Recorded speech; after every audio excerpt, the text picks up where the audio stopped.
Nito lamang nakaraang Lunes, muling humarap sa sambayanang Pilipino si Pangulong Benigno Simeon Aquino III. Ito'y upang ihayag ang kanyang kahuli-hulihang State of the Nation Address. Dito, masayang ibinalita ng Pangulo ang mga tagumpay na nakamit ng bansa sa loob ng mahigit 5 taon niyang pamumuno.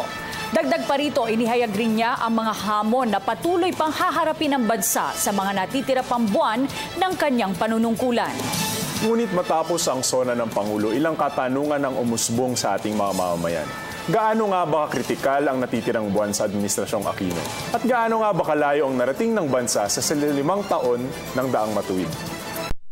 Lahat ng yan at marami pang iba ating sasagutin ngayong gabi. Ako po si Atty. Mark Castrodes, kasama sina Cathy San Gabriel at Gio Tingson.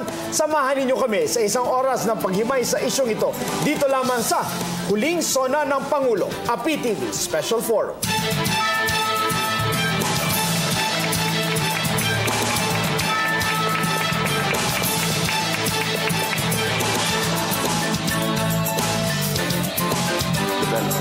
July 27, 2015, muling humarap si Pangulong Benigno Simeon Aquino III sa sambayanang Pilipino para sa kanyang huling State of the Nation Address o SONA. Dito, inilatag ng Pangulo proyekto at mga naganap sa loob ng 5 taong kanyang panunungkulan. Kasama rito ang kabubukas pa lamang ng Muntinlupa-Cavite Expressway at iba pang road repairs ng DPWH. Ipinagmalaki rin ng Pangulo ang pagbaba ng unemployment rate sa bansa simula noong nakaraang taon. Kanya ring inihayag ang tagumpay ng Pantawid Pamilyang Pilipino program kung saan umabot sa 4 na milyong katao ang natulungan. Ayon sa Pangulo, nabawasan din ang bilang ng out-of-school youth sa bansa dahil sa alternative learning system ng Department of Education. Dahil sa mga tagumpay na nakamtan ng administrasyon sa nakalipas na 5 taon, pinuri at pinasalamatan ng Pangulo ang mga miyembro ng kanyang gabinete dahil sa kanilang pagsisikap at pakikisa tungo sa daang matuwid. Bagamat ito na nga ang kanyang huling SONA, iginiit ng Pangulo na hindi dito dapat matapos ang laban para sa pag-unlad ng ating bansa. Gaano nga ba kahalaga sa ating kasaysayan ang huling SONA ng Pangulo? At ano-ano pa ang mga proyektong dapat bigyang pansin sa mga nalalabing buwan ng kanyang panunungkulan? Muli, sama-sama nating himayin at talakayin ang dito lamang sa ang huling SONA ng Pangulo, a PTV Special Forum.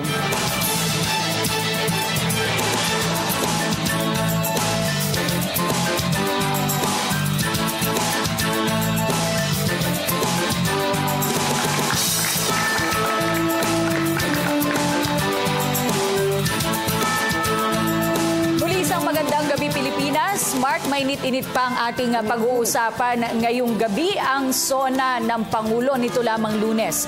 Muli po nating babalikan yung ilan sa mga pinakamahalagang bagay na masasabing inireport ng Pangulo sa kanyang mga boss.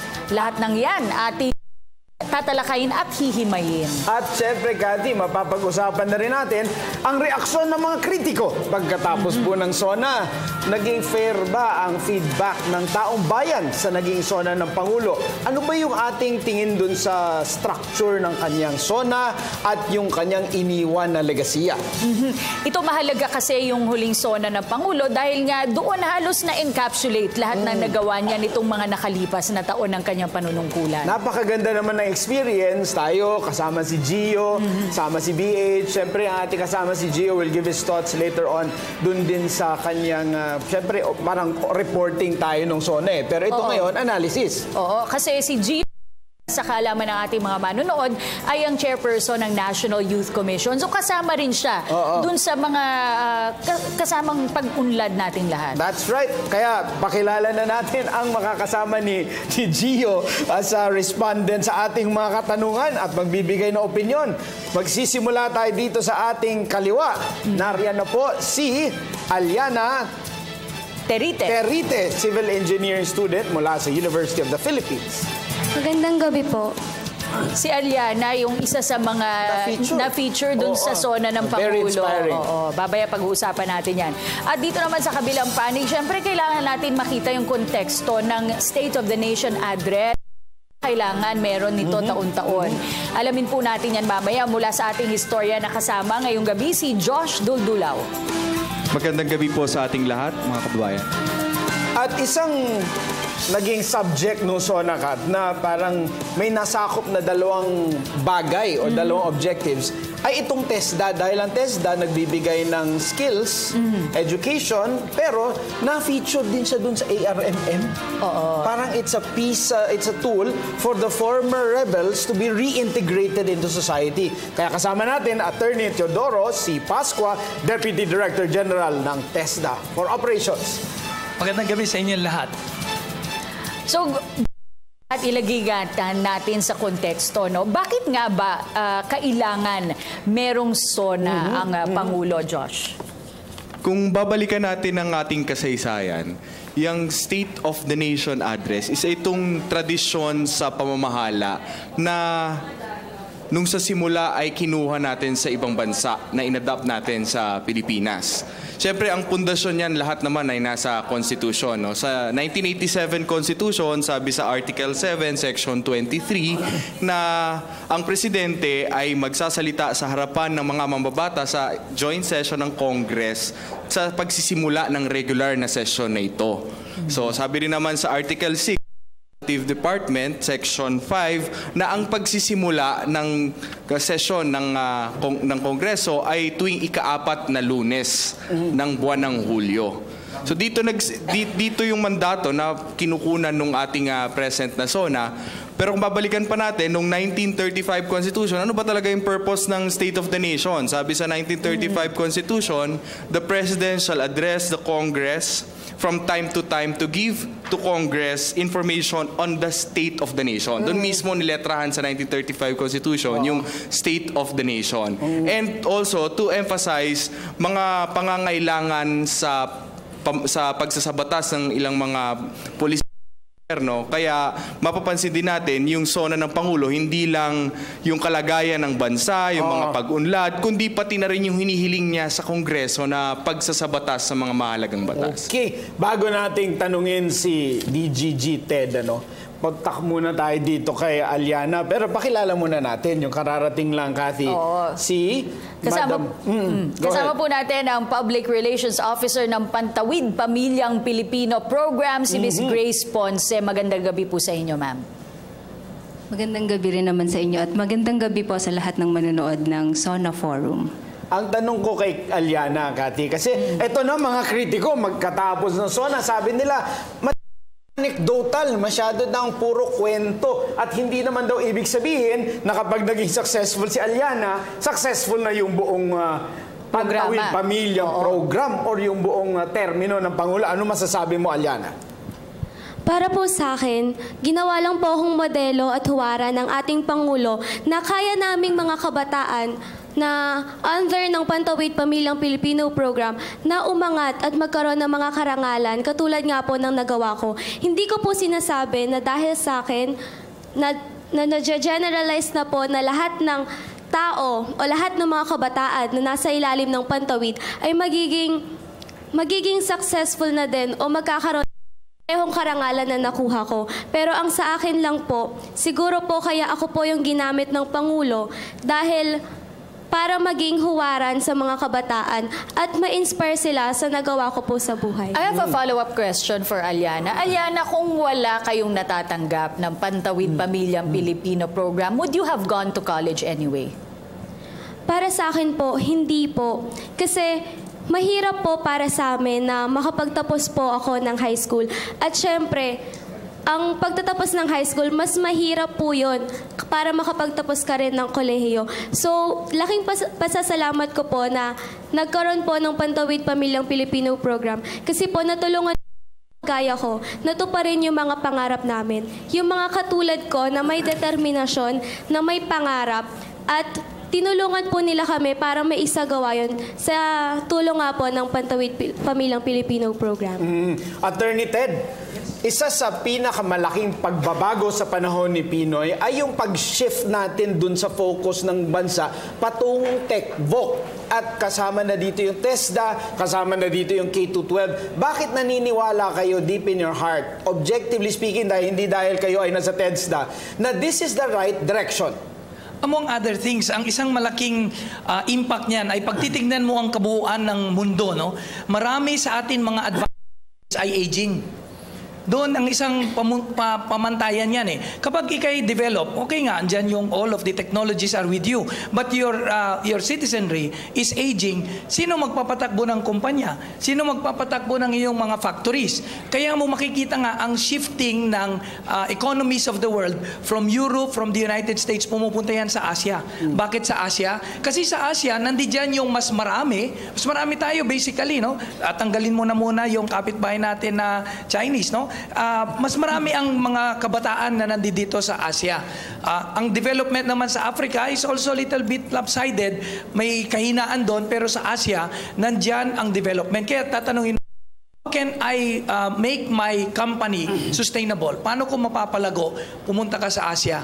Nandyan ang napakabatang populasyon, may edukasyon, at diyan ka pwedeng kumuha ng iyong katuwang para mapanatili at palaguin ang iyong mga industriya. Pangalawa na lang dyan, sinong bibili? Kasi sa mga advanced countries, kakaunti na nga sila eh. Sinong bibili ng produkto nila? Eh di siyempre sa Asia rin. So in that context, I think people will see na ang technical education is the most immediate way in order to put our people, ang ating mamamayan. All other countries, just the same. Ang problema nila, poverty. Paano mo mapapalagay sa isang sitwasyon ang isang grupo, katauhan mo, yung mga mamamayan mo, sa isang produktibong pamamaraan? Imaginein mo sa amin, 4 months, 6 months, pwede ka nang magtrabaho. Mag-college ka, 4 years. Alin ang pipiliin mo? Siyempre, ang emphasis ngayon will be, how do I lift my people out of poverty at a shorter time? Hindi natin sinasabi, dyan na kayo forever and ever. Amen. Hindi po. Yan ay para lang ilipat kayo mula sa kahirapan, mabigyan ng trabaho, and from there, umangat uli kayo. Okay. Napakaganda. Isa rin, pag-angat na-mention ni DDG. Tanungin natin kay Miss Grace Ponce, kasi isa rin sa nakikitang solusyon sa pag-angat ng bansa, itong Pantawid Pamilyang Pilipino program. Sa ngayon po ba, ang benepisyaryo ng PPP o 4P, yan, para mas mabilis sabihin? Baka sabihin na lang po natin ay Pantawid Pamilya. So sa kasalukuyan po, as of July 24, ang beneficiaries po ng Pantawid Pamilyang Pilipino program ay nasa 4.4 million na po. So kasama po dito yung mga pamilya na sineserbisyuhan din natin sa Modified Conditional Cash Transfer Program. Ano po yung Modified Conditional Cash Transfer Program? Parang ngayon ko lang narinig po yun. Yung Modified Conditional Cash Transfer Program, sila po yung mga pamilya na hindi po nakasama doon sa regular na Pantawid Pamilyang Pilipino. Gawa nung sa regular Pantawid Pamilyang Pilipino program, meron po talaga silang bahay or sila ay napuntahan sa mga bahay. Pero dahil nakita natin na may mga problema din doon sa mga pamilya natin, na lalong-lalo na doon sa mga nasa lansangan at yung mga kaibigan nating katutubo na nasa sobrang layong lugar, sila po yung nire-reach out naman ng Modified Conditional Cash Transfer Program. Itong pagpatupad ng PPP, Madam Grace, ay nabanggit din na merong kinalaman ka dun sa pagbaba ng out-of-school youth figures na bumaba nga or bumalik sa eskwelahan, mga 1.2 million kids. Masasabi ba natin na direct relation between PPP doon sa pagbaba ng out-of-school youth? Sa amin po, sa Department of Social Welfare and Development, wala pong study na nagsasabing direct na naka-affect ito. Pero kung meron man pong ibang study na magsasabi na talagang naka-affect ito po ay isang magandang balita. Pero siguro nga po, naging contribution din kami kasi isa po sa mga conditionalities ng program na ito ay talagang mapanatili yung mga bata na nasa paaralan 85% of the time mula elementary po hanggang sa sila ay makapagtapos ng high school. So, ibig sabihin po nito, hindi itutuloy yung pagbibigay sa kanila ng pondo kung hindi nanatilihin sa paaralan yung kanilang mga anak. Ganun Dagdagan po ba ko yun? lang, ma'am, yung question ni Kat. At paano nyo yun namomonitor? Oo. Tama po kayo dyan. Kaya nga po ang tawag sa programang ito ay conditional cash transfer kasi yung pagbibigay po ng grant sa mga beneficiaries o yung pera o yung tulong na binibigay natin sa kanila ay kapalit ng kanilang pagtupad ng kanilang tungkulin. Itong tungkulin pong ito ay tinanggap nila bago sila ay mapabilang doon sa programa dahil bago po sila maging beneficiary, meron po tayong kasulatan na pinipirmahan mula sa national government maging doon sa beneficiaries natin na tinatanggap nila itong mga sumusunod na responsibilidad na ito upang tiyakin na ang anak, yung 0 to 5 years old ay matugunan doon sa kanilang pangangailangan sa kalusugan at yung mga batang 3 to 18 years old naman ay matugunan yung pangangailangan sa kanilang pag-aaral. So kung yung mga bata po ay hindi nakakapasok at hindi nila nakukompleto yung 85% na attendance, wala po silang makukuhang grant. Okay. Tayo ay magagap, Cathy. Pero ito, interested akong itanong kay Chairman Gio maya-maya. Dahil nabanggit ni Attorney Ted kanina na merong ang shift sa TechVoc at yung mundo is going towards TechVoc. Ang tanong, Chairman Gio, yung kabataan ba, yung kaisipan nila, handa silang mag-TechVoc o gusto pa nilang maging abogado, doktor, engineer at accountant? Hindi naman kaya magkakaroon ng shortage naman dun sa mga areas na yun na manggagaling sa kolehiyong mga kurso. Ayan, at marami pang iba sa aming pagbabalik.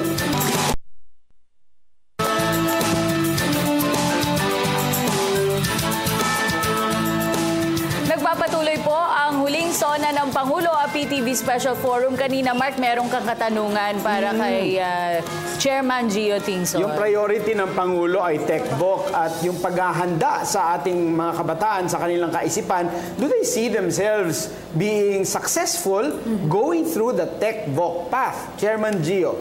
Alam mo, Attorney Mark at Cathy, total, pinag-uusapan na rin naman natin to.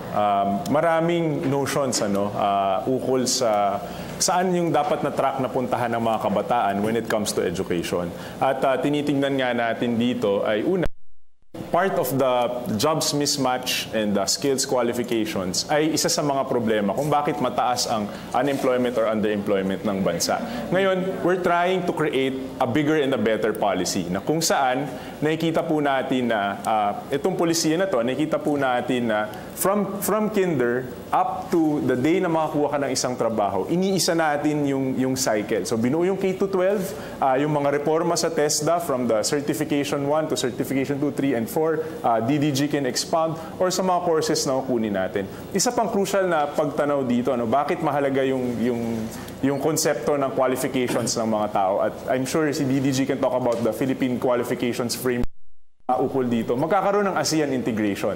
At doon sa ASEAN integration, we see how young people are very mobile, mataas yung mental rate, yung pag-aaral, at marami yung human resource capital na mayroon tayo. So makikita natin yung shifts in the jobs, the qualifications from the short term to the long term. Pero yung tanong ko rin sa'yo, Gio, although meron ngang shift sa jobs, sa demand, pero hindi rin maikakaila na marami rin kailangan na katulad nga nabanggit ni Mark, mga abogado, mga doktor, mga accountant. Yung bang pag-encourage natin sa mga kabataan kasi baka okay na sila, may na trabaho pumasok na sa TechVoc course, syempre mas maikli yung pag-aral nila, mas gusto nila. Hindi ba naman magkakaroon sa shortage doon ang mga pangangailangan na careers? Totoo yan, at gumagawa yung DOLE lagi ng pag-aaral ukol sa supply and demand of human resource capital. Tinitignan nila what jobs are available, what industries are open, at dito natin nakikita. Ngayon, actually, makikita nyo, marami tayong mga abogado. Attorney Mark, isang abogado. May oversupply tayo ng magagaling na mga abogado sa ating bansa. At kung makikita mo, ang mga trabaho na mayroon at very competitive ang bayad ay nasa TechVoc, nasa skills. So, crucial yung pagtanaw nung industry, yung framework ng industry, yung human resource capital na mayroon tayo, at yung mga trabaho na talagang could match, and to break the stereotypes when it comes TechVoc and pursuing tertiary education. Napakaganda. Director Ted, ito bang mga polisiya ngayon, are you certain that we will look back and say, thank you Pinoy, pero hindi agad-agad? Kailan mararamdaman kaya ito sa tingin ninyo?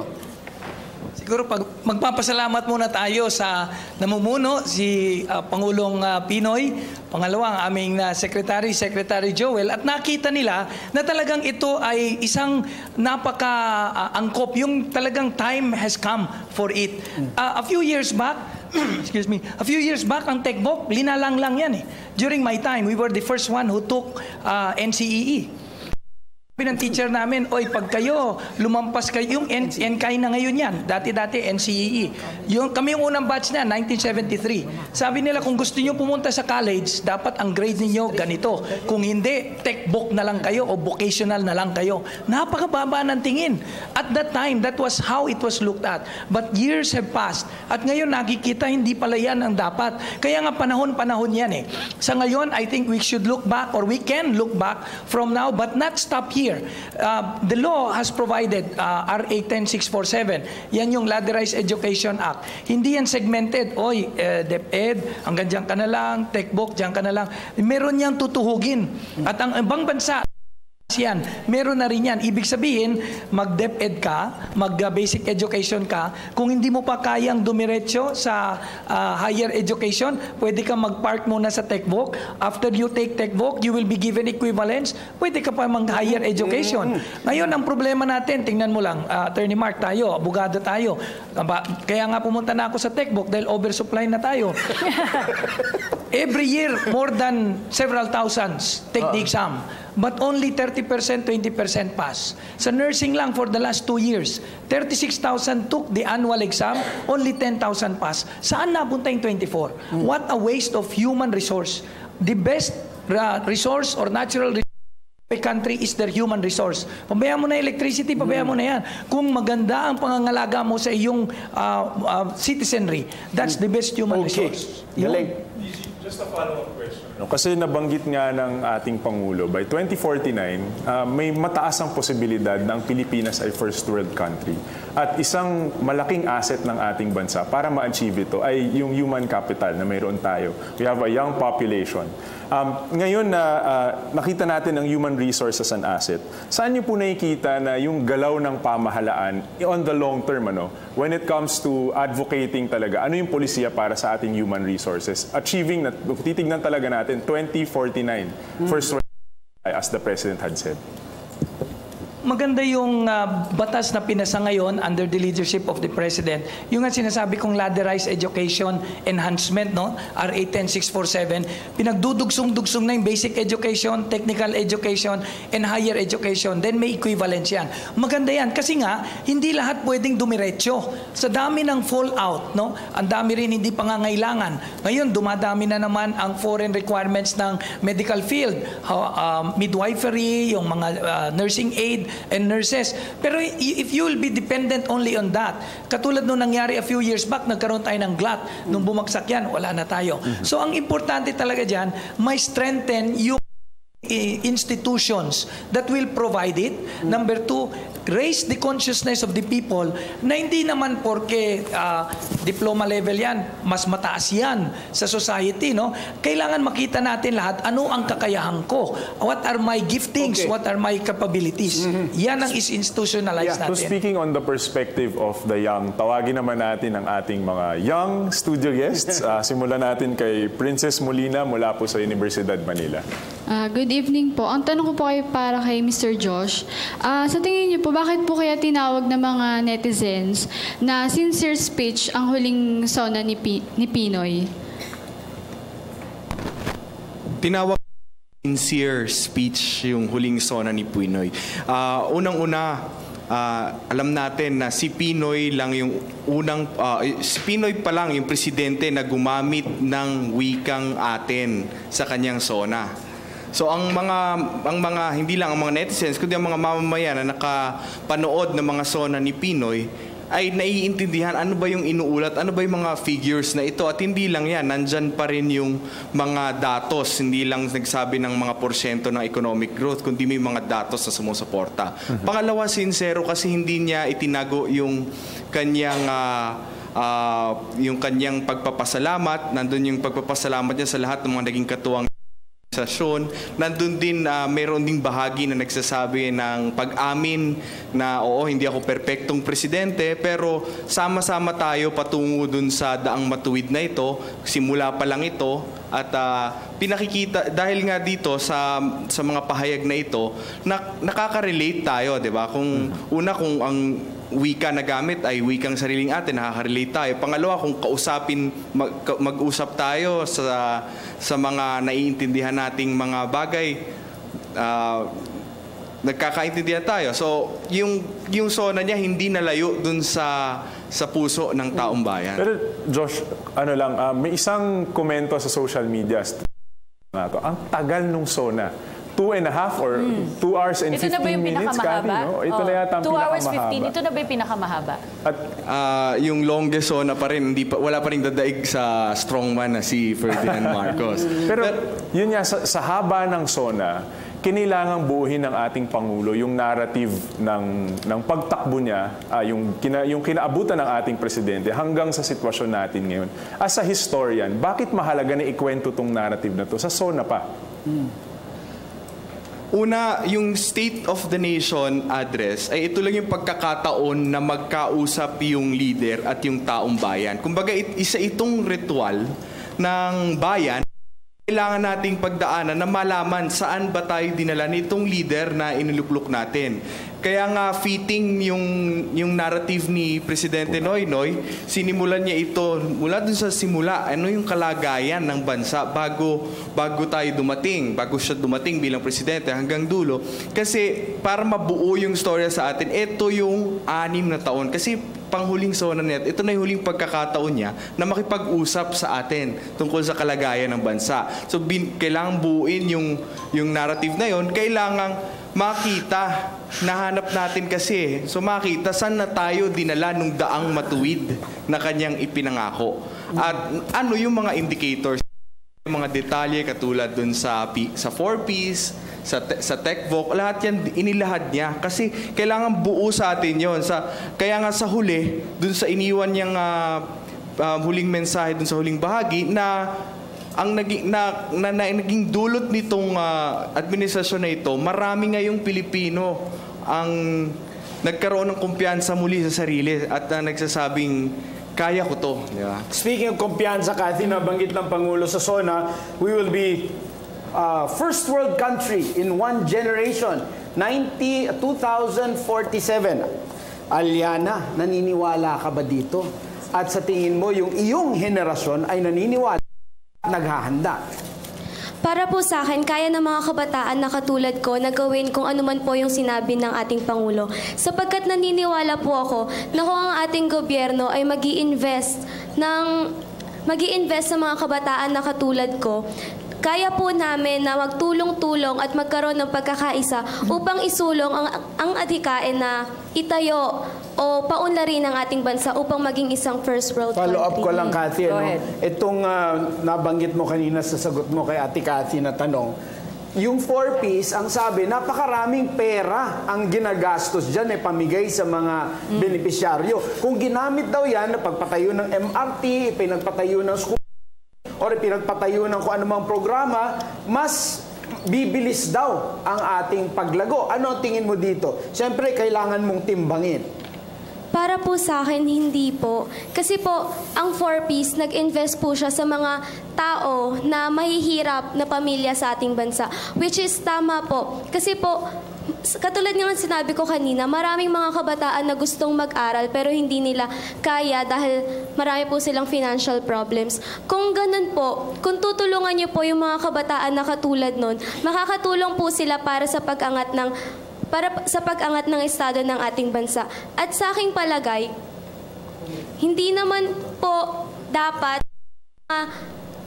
kailangan po lahat po natutulungan ng ating gobyerno. Kung ano man po yung binibigay ng 4P sa amin, para po sa akin, ginagawa po namin yon parang tulong po para sa amin upang makayanan po namin na makiambag sa kung ano man po yung pag-unlad ng ating bansa. Tama, human capital. Maganda yun, no? Investing on human capital. At maganda sana kung sa mga katulad ni Aliana na pupunta. Miss Grace Ponce, ang tanong ko po, marami po ang sinasabi nga na yung ibang mga benepisyaryo ng PPP ay hindi nararapat Tumatagas, makatanggap nito. May leakage daw. Dati nga na nakausap ko pa si ang pinuno ng NAPSI at sinabi nga niya, isa ito sa mga sinusubukang tugunan ng pamahalaan. How are we addressing this? Hindi naman po natin i-deny na talagang may mga nakakalusot pagdating sa ganitong proseso at sistema kasi nga meron pa rin itong human error. Pero pagamat meron ganitong concern, meron din namang ginagawang pamamaraan upang matiyak na yung perang inilalaan natin para sa mga mahihirap nating kababayan ay napupunta lamang sa mga karapat-dapat na dapat mapuntahan nito.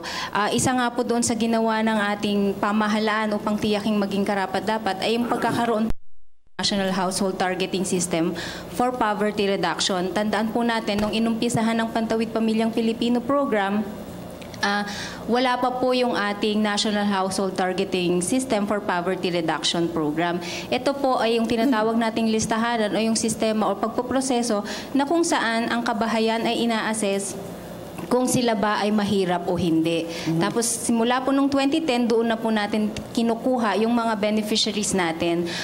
Maidagdag ko lang po na kapag ka po sinabi nating mahihirap, hindi po agad-agad nangangahulugan na sila ay maaaring mapabilang sa programa. Dahil kahit po sila ay mahirap, kinakailangan pa din po na sila ay may anak or may kabilang sa sambahayan na edad 0 hanggang 18. O di kaya naman ay merong miyembro ng kabahayan sa sambahayan na buntis noong nagkaroon tayo ng tinatawag nating survey or enumeration. Isa pa doon, ini-involve natin ngayon ang ating public. Ini-encourage natin sila na mag-report doon sa ating grievance redress system na tinatawag kung saan kahit sino po ay maaaring sabihin na itong sambahayan na ito ay hindi kwalipikado o hindi karapat-dapat na makatanggap ng ayuda o tulong mula sa pamahalaan. Yan, meron naman palang reporting. Kasi baka mamaya may kotse pala, pinapanggasolina lang yung ano. Oo. Isa pang nabanggit ni Pangulong Pinoy Cathy, baba ng unemployment rate, 6.2%, lowest in the last 10 years. Josh, nararamdaman ba ito ng ating mga kababayan? Merong clippings yan. Ako, masasabi ko, marami talagang naghahanap ng empleyado. Pero nararamdaman nyo ba yan? At nahahanap ba ng mga kabataan itong mga trabahong ito? Sa palagay ko, oo. Nararamdaman yan in the sense that ang dami ngayon na kung pupunta lang natin yung hilig ng kabataan sa social media, maraming mga nagbubukas ng mga bagong apps na naghahanap ng mga empleyado. Yung mga dekalibre na mga empleyado. Andun din, gumagawa rin ng mga bagong pamamaraan para makapag-recruit. At andito naman yung mga kabataan, pag nakikita itong mga avenue na to, andun, inihanda yung kanilang mga resume at nakakapagpadala. Ngayon, yung mga nakakahanap ng trabaho, ito yung dumagdag siguro sa figure ng employment rate, kaya bumaba yung ating unemployment ngayon. Ito yung pagtaas ng employment rate, itong 4Ps, yung TESDA. Sabi ng Pangulo ilang beses sa kanyang talumpati, no? Umpisa pa lang ito. That's right. And there's only 1 year left. Paano natin ito masusustain? Kaya nakita yung tatlong muka na pinakita sa screen, ano? Yun ba yun? Yun. Okay. Tanungin po natin, on the part of TESDA, attorney, paano po yan masusustain? Magpapalit na po ng administrasyon, iba naman ang magiging liderato ng inyong ahensya. Siguro that depends now on the next generation of leaders. Kung yan papagpatuloy nila o hindi. Siguro balikan natin yung issue na ang pamahalaan, ito'y hindi para sa presidente o sa mga namumuno lamang. Ito'y para sa mga mamamayan. Kaya dapat mas malakas ang boses natin, ano? Sabihin na, uy, kami ang boss ninyo eh. Kaya tama yung perspektibo ng ating Pangulo na yan ang boss ko. Pangalawa, kami sa TESDA, patuloy kaming gumagawa, ini-institutionalize na namin yan. Yung susunod na liderato, we're just hoping na pag siya pumatong uli na dyan sa kabayong yan, hindi niya ipapasintabi kung hindi they will build on it. So we have to institutionalize all of these good things that we are doing with the hope that the next set of leaders will only put and improve on what we're doing. Hindi pwedeng dapat tayo, tanggalin na natin sa isip yung, ay, ito ginawa nung kabila, tanggalin niya, mag-isip ka na lang ng bago. There are a lot of things. We learned our lesson in history after the previous administrations. Anong nangyayari? Tanggalin. We have to put it up, one after the other, institutionalizing the good things that we did, and hope that our young people or the next generation will have the perspective of it. Oo. Kati, meron pang nabanggit ang Pangulo, yung dividends galing sa GOCCs. At yung tax collection effort natin, yung resulta natin, 1.something trillion. Pero Chairman Gio, pakipaliwanag mo nga sa ating mga kababayan, bakit sinasabing hindi natin nakamit yung quota, hindi namit ng BIR, hindi namit ng customs, and yet when the President reported it, the figures look very nice. Please explain. Alam mo, ito yung isang bagay na kakaiba. Wala tayong dinagdag na buwis maliban sa sin tax, but we had the highest collection of taxes in history.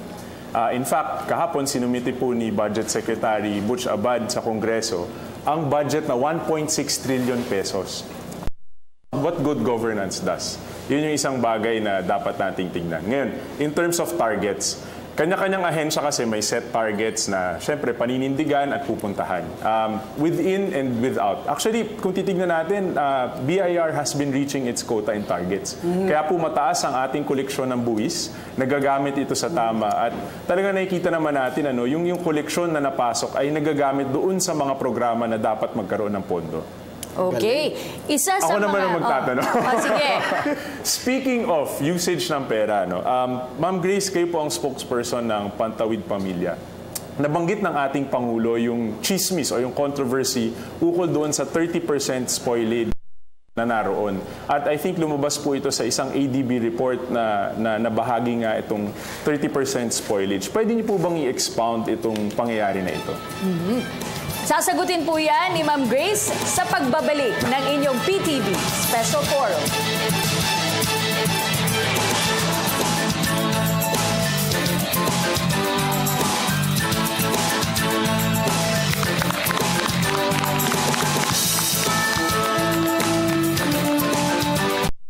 Babalik ang PTV Special Forum, Cathy. O kanina may hanging question para kay Miss Grace Ponce, yung tungkol sa spoilage nga na 30% dun sa 4Ps program.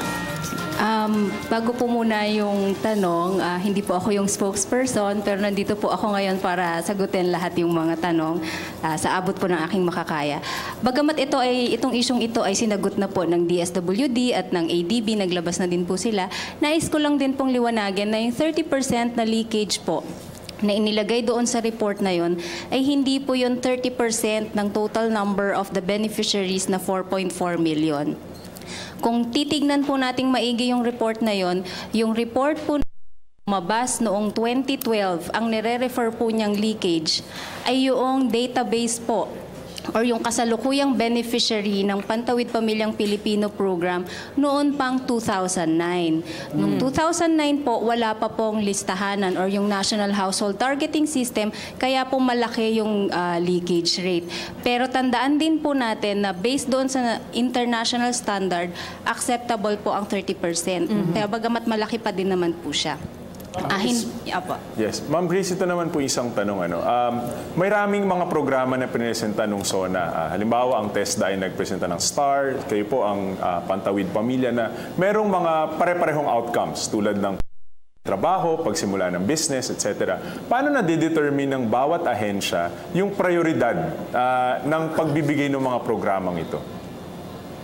Sa DSWD po kasi, mandato po ng aming ahensya na tulungan talaga yung mga kababayan nating nangangailangan ng tulong. Nag-uumpisa po yan sa human development or investment sa human capital na tinatawag natin. Kaya po yung sa aming ahensya, ang tugon naman po namin dito, palakasin atin ang ating mga kabataan sa pamamagitan nga ng pagbibigay sa kanila ng access doon sa health facilities natin and educational facilities natin. Katuwang din natin yung iba't ibang ahensya ng ating pamahalaan. Okay. po para sa inyo, ma'am. Bago natin tawagin si Aldrin para sa kanyang tanong. Hindi nabanggit ng Pangulo yung exit ng conditional cash transfer. At hindi tayo sigurado pagdating nung sinasabing referendum in 2016, kung tutuloy o hindi ang CCT program. Sa tingin nyo ba dapat itong maging batas or should we legislate the conditional cash transfer program? Sa kasalukuyan po, meron naman na pong hakbang upang ito ay institutionalize, upang nga po matiyak na ito ay magpapatuloy kahit po sa pagkatapos ng kasalukuyang administrasyon na ating Presidenteng Pinoy. Sa kasalukuyan nga po doon sa lower house, nasa Committee on Poverty Alleviation na po siya, meron na din pong katuwang Senate na nagre-review na din po ng ating proposal na i-institutionalize nga po itong conditional cash transfer bago po makababa ang ating presidente.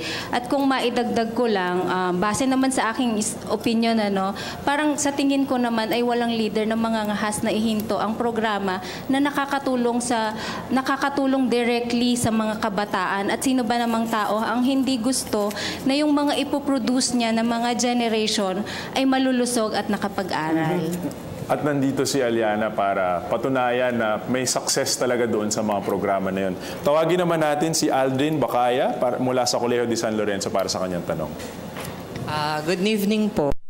Di ba na-discuss na po, natalakay na po yung sa SONA ni Pinoy na na-feature yung TechVoc courses. Tapos nalinaw na rin po natin yung magiging epekto or awareness ng pag-feature ng ating Pangulo sa TechVoc. Tanong ko lang po, tingin niyo po ba mas dadami pa yung mga kabataan na magkukuha ng TechVoc courses after nung SONA ng Pangulo? Magandang tanong yan. At maraming indicators yan na magsasabing mas dadami. Una, may K-12. Kaya meron 2 taon na dagdag ang basic education at ang isang track ay TechVoc. Alam mo ba nung sinurvey ng DepEd yan, sabi nila out of 2 million that pasok sa grade 11 sa 2016, 47% indicated na gusto nila mag-TechVoc. 49% only indicated gusto nila academic. Ngayon, ano ang mangyayari after 2 years? Makikita natin kung ang mga datos namin sa TESDA, sa pamumuno ni Secretary Joel, na we have already achieved 71-72% na nagti-TechVoc, nagtatrabaho. Hindi ba ngayon magkakaroon ng isip ang mga kabataan natin? Teka muna, kung hindi ko pa kaya pumunta sa kolehiyo, mag-TechVoc na nga ako, magtrabaho at balik sa kolehiyo. Pangalawa, yung atin na batas na sinabi ko kanina, RA 10647, minamandato niya yung TechVoc na mamalagi dyan at maging hakbang para mas maraming makapasok. Okay. Ang fallback na, ang drop-off rate natin, almost 50% na nasa high school, hindi makapasok yan sa kolehiyo. Kaya paano na mangyayari doon? Doon muna. Okay. Ito isang mabilis na question lang kasi papaluin ako ni Direk pag hinabaan ko. Isa sa mga portion na na-excite ako, yung direktiba ng Pangulo para isulong yung anti-political dynasty law. Tumayo ako doon, tumayo. Sa tingin mo, ito ba ay may pag-asang maipasaga yung karamihan sa ating mga kongresista ay galing sa political dynasty? 18 taon na po na nakapending yan sa ating Kongreso simula nang sinabi ng 1987 Constitution na the state shall provide equal access of opportunities for public service and prohibit political dynasties as may be defined by the law. Pero hindi pa rin siya pumapasa. So, kaya pa kaya ng political capital ng Pangulo sa huling taon na maipasa itong Senate bill and House bill to prohibit political dynasties? Kami po mga kabataan naniniwala na kaya pa sana. Okay. Kami ring mga hindi kabataan masyado, umaasa rin. Alright. At gusto ko pa sanang tanungin si Chairman Gio dun sa napakagandang post-SONA good news, yung endorsement ng Pangulo sa FOI bill. Kaya lang, wala na tayong... magagalit na si Direk. Wala na tayong oras. Kaya hingin na natin ang closing message yung ating mga bisita. Unahin po natin si Ma'am Grace Ponce para sa final words. Ma'am Grace? Maraming salamat sa pagkakataon na ibinigay ninyo sa aming ahensya upang makapagpaliwanag at maipaintindi kung ano tong ating programa. Nais lang din po naming manawagan para doon sa may mga suhestyon, complaint o reklamo tungkol sa programa. Maaari po kayong mag-text sa 0918-912-2813 or pwede rin po kayo sa Facebook or sa Twitter tanggapan ng reklamo. Kung gusto nyo naman pong makibahagi o makarinig ng magagandang kwento, pakilike po ang aming Kaya Ko Ang Pagbabago PH na page. Salamat. Okay, at uling mensahe mula kay Aliana Terite, isang civil engineering student ng UP at beneficiary PPPP. Maraming salamat po sa pag-invite po sa akin dito. Tsaka maraming salamat po sa pagiging parte ko po para maging huwaran at modelo sa mga kabataan na kaya natin ng pagbabago. At huling mensahe naman ng ating kasamang batang historian, Ginoong Josh Duldulaw.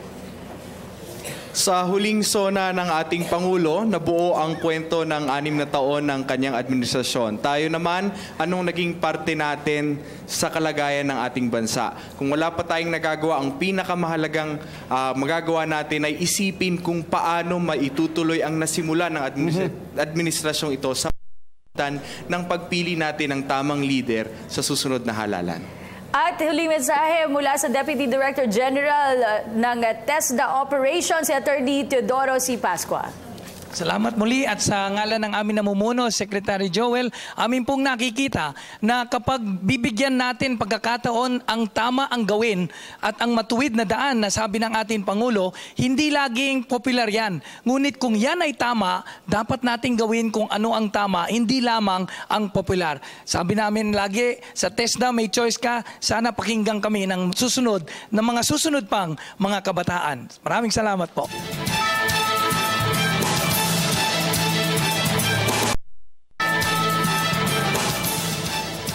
Sa patuloy na pagtahak ng bansa sa daang matuwid, naging malaking tulong sa Administrasyong Aquino ang suporta ng mamamayang Pilipino.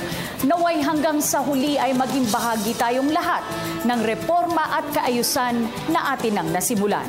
Sa loob ng 5 taon, hindi natin matatangging malayo na ang narating ng bansa sa usapin ng pagbabago.